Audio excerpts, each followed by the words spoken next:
to be your faithful and loving husband, as God is my witness.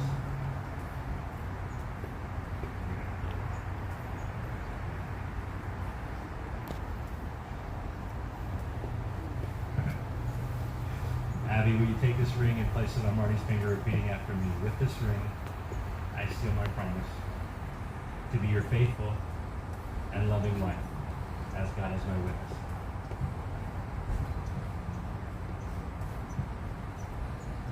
A part of the Christian heritage is taking of the bread and wine as Christ did at the Last Supper, a coming to the table of God and sharing the very spiritual significance of communion.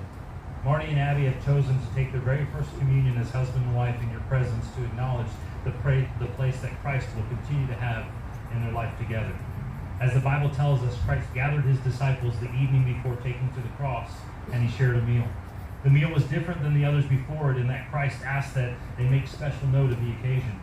Christ, knowing of his fate, wanted to ensure that each disciple understood that his presence was not fleeting, that Christ was to remain with them always, in their hearts, in their souls, and in their minds.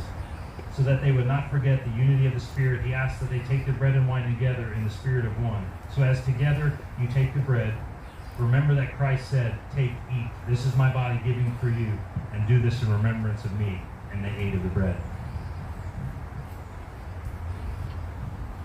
As you take the juice together, remember that Christ said, "This is my blood of the covenant, which is poured out for many." And they all took of the cup. The taking of a meal together, especially when remembering the life and sacrifice of Christ, ensures that we do not forget that we are all one body, one blood, and one spirit, and that the breaking of bread and sharing of cup is more than nourishment or quenching of thirst, but the sharing of ourselves.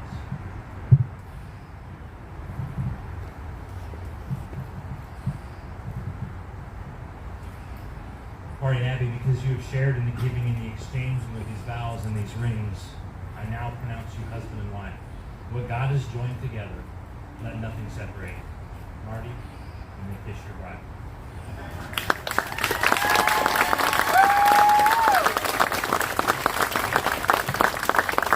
It is my privilege to introduce to you for the very first time, Mr. and Mrs.